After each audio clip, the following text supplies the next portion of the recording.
And God saw everything that he had made, and behold, it was very good. And the evening and the morning were the sixth day.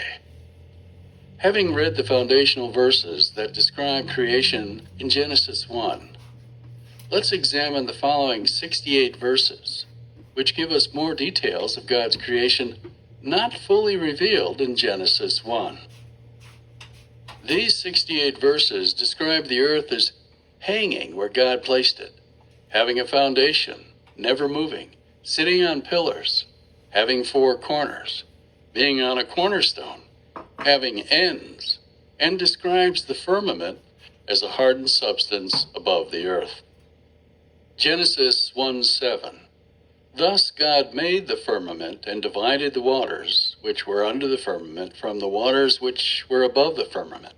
And it was so. Commentary. The firmament is hard, Job 37:18. It's firm, Proverbs 8:28.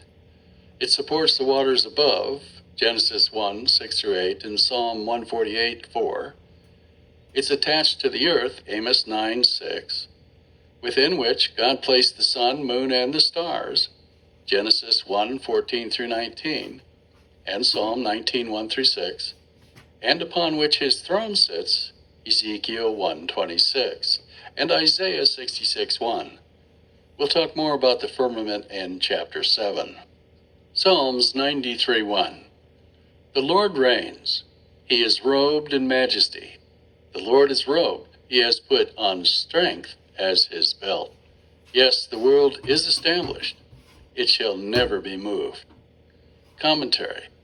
The fact that the earth has been established and that it shall never be moved is strong language, indicating it cannot and will never move. That is exactly what the verse states. Psalms 96:10. Say among the nations, the Lord reigns. Yes, the world is established. It shall never be moved. He will judge the peoples with equity. Psalms 104:5. He set the earth on its foundations so that it should never be moved. Commentary. Why would God make sure the word never is in so many of these verses about earth's movement? I think God intended to use the word never so many times because he wanted to make the point that the way that he placed the earth is such that it shall never be moved. That's hard to argue with, isn't it? 1 Chronicles 16:29-30. Worship the Lord in the splendor of his holiness. Tremble before him, all the earth. Yes, the world is established. It shall never be moved. Commentary. If God said it shall never be moved, then it must not rotate or revolve unless God somehow forgot that it rotates and revolves. In law, we learn the difference between shall and will. Shall is mandatory, not optional like the word will. Shall, as used by God, is a command, not a request. When God commands that the earth shall never move, it is a permanent command, not a request that could be adjusted or changed by astronomical forces beyond God's control. Job 26:7. He stretches out the north over the void and hangs the earth on nothing. Commentary. Why on earth would God say the earth hangs on nothing? Unless he was making a point he wanted us to understand. God put the earth in its place, and that's the end of it. There's no hint that the earth performs intergalactic gymnastics in these verses, since God put the earth in its place and it never moves. Ecclesiastes 1:5. The sun rises and the sun goes down and hastens to the place where it rises. Commentary. The sun moves, and God wanted us to know this, but he mysteriously makes no mention of the earth moving, unless it doesn't move, in which case it's not mysterious that he doesn't mention that. Apparently God wanted to make a point by saying that the sun hastens to the place where it rises. The word hasten connotes subservience, not dominance. If the sun hastens, It is not the greatest of stars, and if it hastens, perhaps it is subservient to the earth, rather than the earth being subservient to the sun. Why would God say the sun hastens to return if the earth, as his greatest creation of all, rotates around the sun as its master? Genesis 1:14 through 19. And God said, "Let there be lights in the expanse of the heavens, to separate the day from the night, and let them be for signs and for seasons, for days and years. And let them be lights in the expanse of the heavens, to give light upon the earth." And it was so. And God made the two great lights, the greater light to rule the day, and the lesser light to rule the night, and the stars. And God set them in the expanse of the heavens, to give light on the earth, to rule over the day and over the night, and to separate the light from the darkness. And God saw that it was good. And there was evening, and there was morning the fourth day. Commentary. The expanse is the area below the firmament and above the surface of the earth. Proverbs 8:27. When he established the heavens, I was there. When he inscribed a circle on the face of the deep.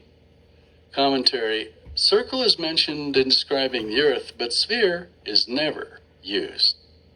Psalms 50, verse 1. The Mighty One, God the Lord, speaks and summons the earth from the rising of the sun to its setting. Commentary. Again, we have the sun moving, but no mention of the earth moving. There are no mistakes in the Bible, right? Deuteronomy 28:49. The Lord will bring a nation against you from far away, from the end of the earth, swooping down like the eagle, a nation whose language you do not understand. Commentary. Why would God mention the end of the earth, which he does many times, if the earth is a sphere? Do you think God got sloppy with the language? God is never sloppy with language. Deuteronomy 28:68. And the Lord will scatter you among all peoples, from one end of the earth to the other, and there you shall serve other gods of wood and stone, which neither you nor your fathers have known. Commentary. There it is, from one end of the earth to the other end. Deuteronomy 33:17. A firstborn bull, he has majesty, and his horns are the horns of a wild ox. With them he shall gore the peoples, all of them, to the ends of the earth.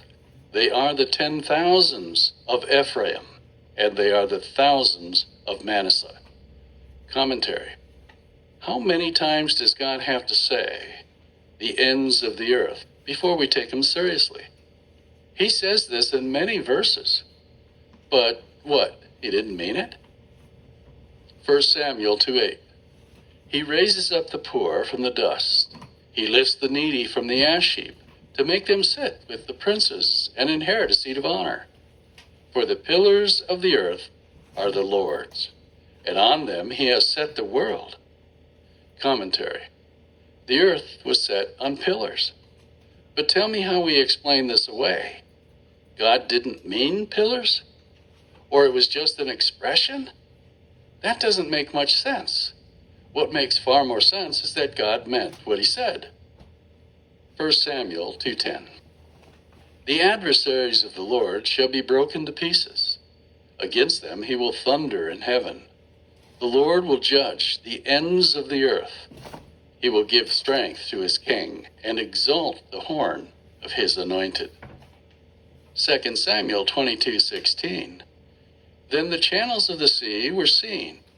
The foundations of the world were laid bare. At the rebuke of the Lord, at the blast of the breath of his nostrils. Commentary. Picture what God describes with phrases like the ends of the earth and the foundations of the world. Are those consistent with descriptions of a sphere or a flat earth? Isaiah 5:27. He will raise a signal for nations far away, and whistle for them from the ends of the earth. And behold, quickly, speedily they come. Commentary. Don't miss the phrase, ends of the earth again. Over and over again we see that. Isaiah 11:12. He will raise the signal for the nations, and will assemble the banished of Israel, and gather the dispersed of Judah from the four corners of the earth. Commentary. God specifically used the phrase, four corners of the earth. But you're going to tell me he didn't mean four corners of the earth? What then did he mean? How can God possibly refer to four corners of a ball? Isaiah 13:13. Therefore I will make the heavens tremble, and the earth will be shaken out of its place at the wrath of the Lord of hosts in the day of his fierce anger. Commentary. What? The earth has a place? According to God, it does. The earth has a very specific place where he placed it. Isaiah 40:22. It is he who sits above the circle of the earth, and its inhabitants are like grasshoppers, who stretches out the heavens like a curtain and spreads them like a tent to dwell in. Commentary. Circle means circle, does it not? A circle is not a sphere. A plate is flat and it is circular, but it is not a sphere. A basketball is a sphere. In this verse, God sits above the circle. That's consistent with God's throne being on top of the firmament. It's also consistent with God looking down at a round or circular planet. This verse doesn't prove the earth is not a sphere. But again, what we read is that there are many verses that are consistent with a flat circular earth, and no verses that support the idea of a sphere. Do you not find that compelling?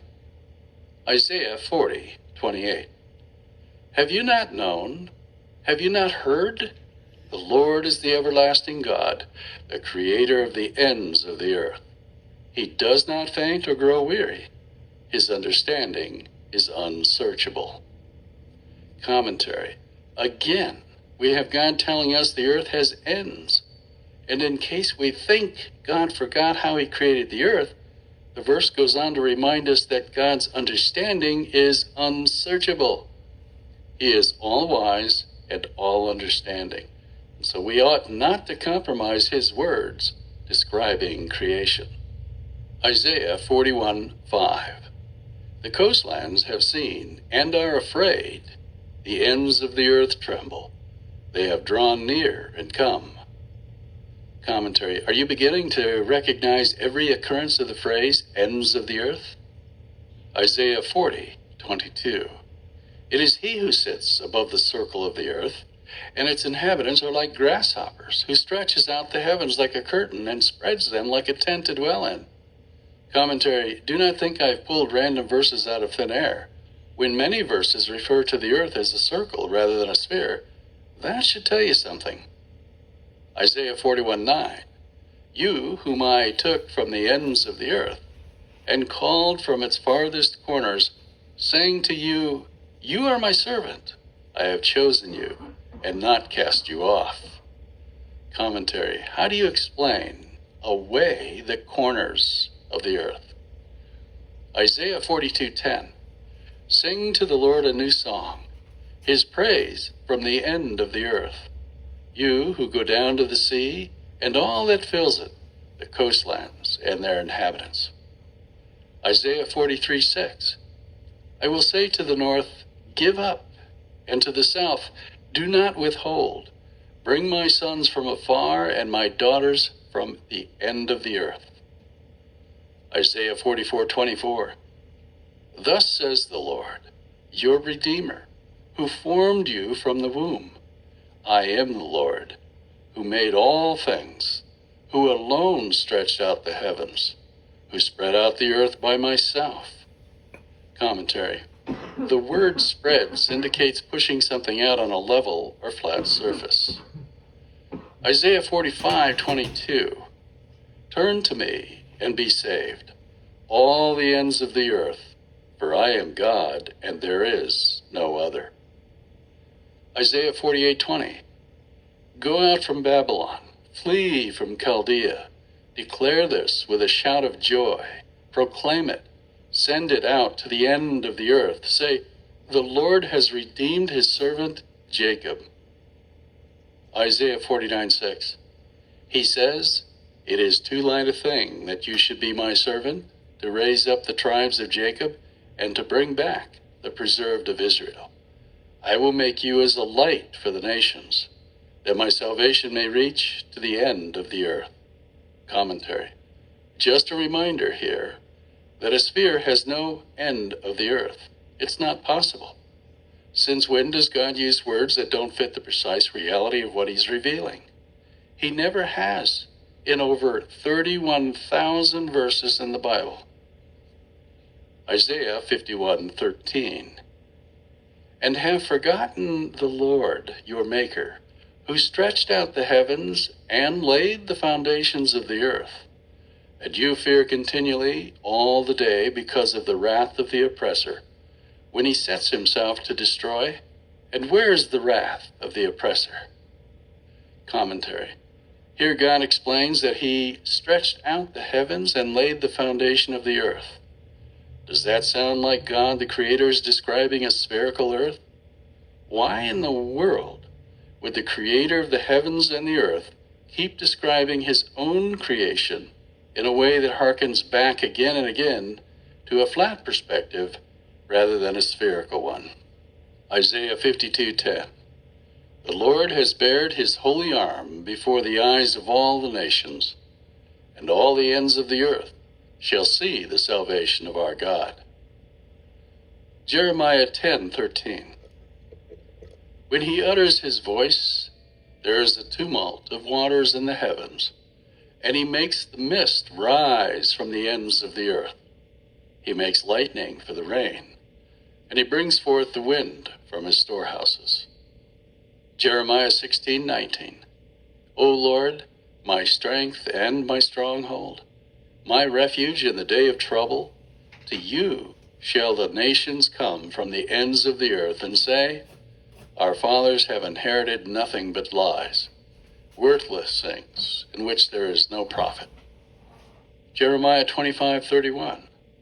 The clamor will resound to the ends of the earth, for the Lord has an indictment against the nations. He is entering into judgment with all flesh, and the wicked he will put to the sword, declares the Lord. Jeremiah 15:16.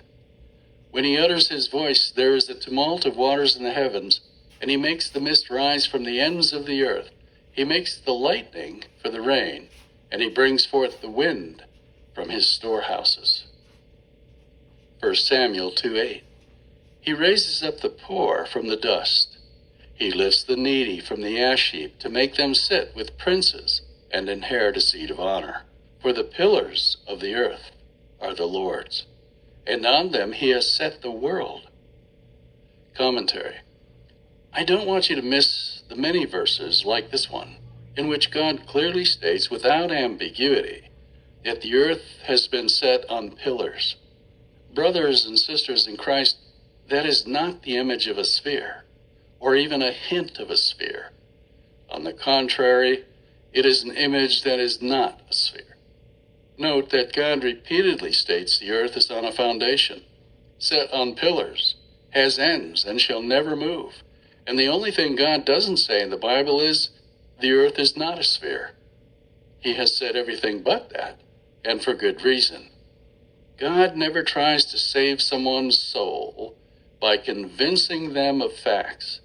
Instead, God invites you into a relationship by faith. Not proof, but faith. But he certainly did not hide the ball when he told us how he created the earth.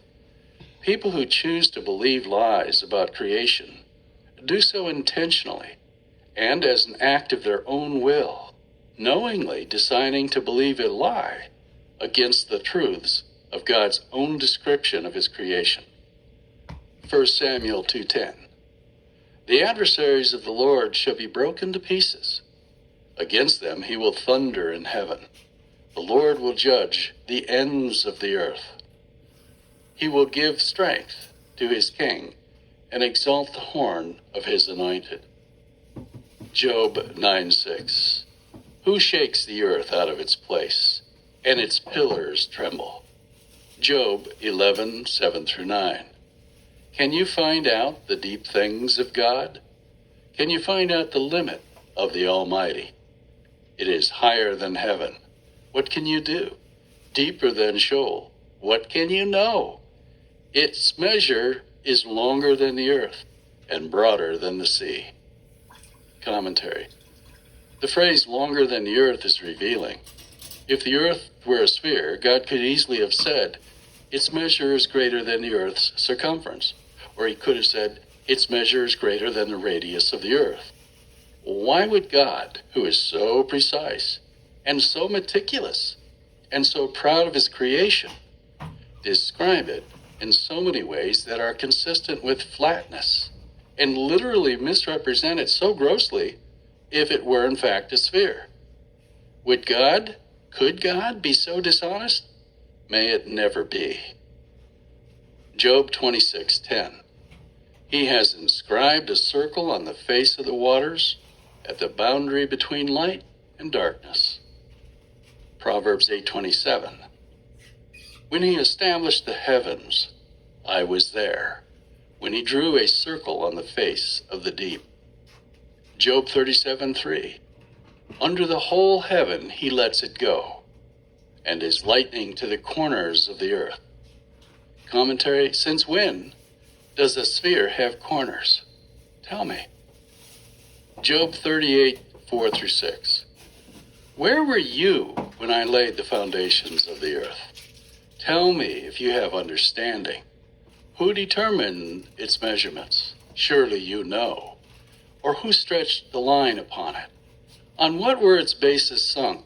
Or who laid its cornerstone? Commentary. There is absolutely nothing in these verses that hints of a sphere. Job 38:13. That it might take hold of the skirts of the earth, and the wicked be shaken out of it. Proverbs 17:24. The discerning sets his face toward wisdom, but the eyes of a fool are on the ends of the earth. Proverbs 30:4. Who has ascended to heaven and come down? Who has gathered the wind in his fist? Who has wrapped up the waters in a garment? Who has established all the ends of the earth? What is his name, and what is his son's name? Surely you know. Wow. Can you hear in those words a God who demands to know from the arrogant how he created the earth? Do you think you can insult God on this subject of his carefully described creation? Do you want to insult God? Do you want to mock him?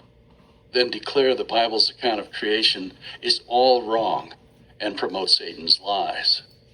Psalms 18:15. Then the channels of the sea were seen, and the foundations of the world were laid bare at your rebuke, O Lord, at the blast of the breath of your nostrils. Psalms 19:4-5. Their voice goes out through all the earth, and their words to the end of the world.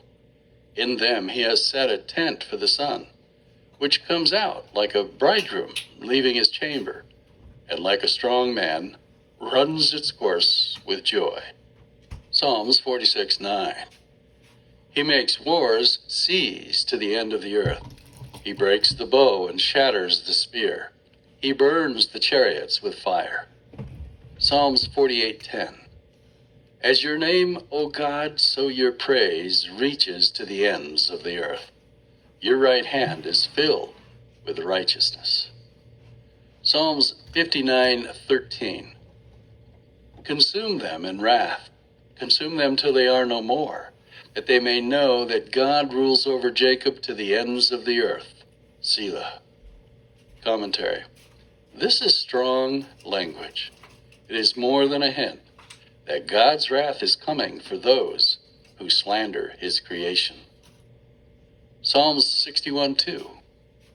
From the end of the earth I call to you when my heart is faint. Lead me to the rock that is higher than I. Psalm 65:5. By awesome deeds you answer us with righteousness. O God of our salvation, the hope of all the ends of the earth and of the farthest seas. Psalm 67:7. God shall bless us. Let all the ends of the earth fear him. Commentary. Please don't forget to take all these verses in context. And the phrases that refer to God's creation, phrases like ends of the earth, are referencing creation in the context of the emphasis of the verse. In this verse, God references his creation and says, fear God. Psalms 72:8. May he have dominion from sea to sea and from the river to the ends of the earth. Psalm 75:3. When the earth totters and all its inhabitants, it is I who keep steady its pillars. Selah. Commentary. Here we have mention of God's creation of the earth, and his emphasis in this verse is God's power over all the earth and its inhabitants. Psalms 98:3. He has remembered his steadfast love and faithfulness to the house of Israel. All the ends of the earth have seen the salvation of our God. Psalms 135:7. He it is who makes the clouds rise at the end of the earth, who makes the lightning for the rain, and brings forth the wind from its storehouses. Daniel 4:11. The tree grew and became strong, and its top reached to heaven, and it was visible to the end of the whole earth. Commentary. This verse states that this tree was visible to the end of the whole earth. That would not be possible unless the earth were flat or level. Micah 5:4. And he shall stand and shepherd his flock in the strength of the Lord, in the majesty of the name of the Lord his God. And they shall dwell secure, for now he shall be great to the ends of the earth. Zechariah 9:10. I will cut off the chariot from the Ephraim, and the war horse from Jerusalem. And the battle bow shall be cut off, and he shall speak peace to the nations. His rule shall be from sea to sea, and from the river to the ends of the earth. Acts 13:47. For so the Lord has commanded us, saying, I have made you a light for the Gentiles, that you may bring salvation to the ends of the earth. Revelation 7:1. After this I saw 4 angels standing at the 4 corners of the earth, holding back the 4 winds of the earth, that no wind might blow on earth or sea or against any tree. Commentary. Even the heavenly angels in the last days during God's judgment will be talking about the 4 corners of the earth. And if that wasn't enough, they will be holding back the 4 winds of the earth. I guess you could say these references to 4 corners and 4 winds is all symbolic, but I'm just not comfortable with the idea of dismissing God's word and interpreting verses any way I want just to fit a secular worldview.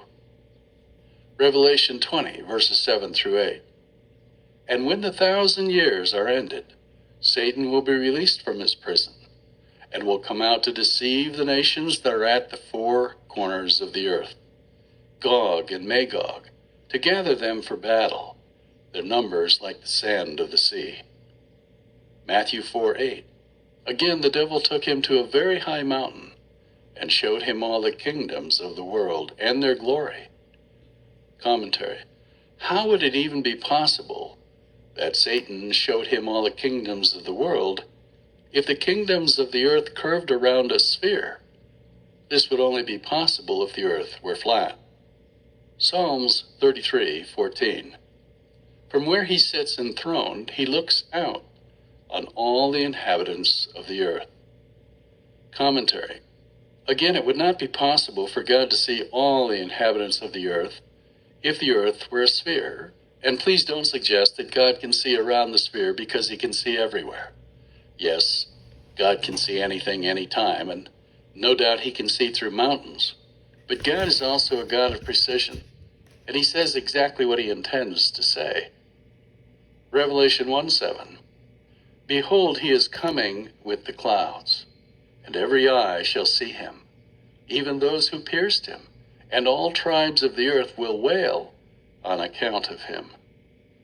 Commentary: every eye will see him.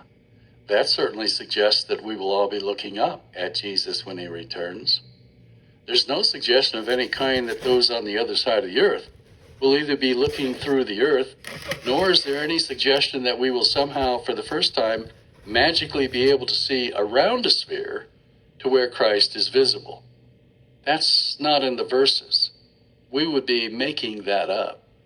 Once you're aware of how many times God talks about the ends of the earth, the pillars, the foundation of the earth, how it hangs exactly where God placed it, that it shall not move, and so on, you cannot forget these verses, and you can't just blow them off as insignificant or just poetry or symbolic.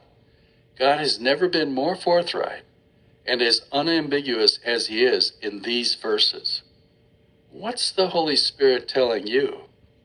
Do you feel comfortable ignoring all these Bible verses and going with Copernicus and NASA? More importantly, what do you think God thinks about your acceptance or rejection of his description of creation? Does your belief system on creation honor God, or does it mock God?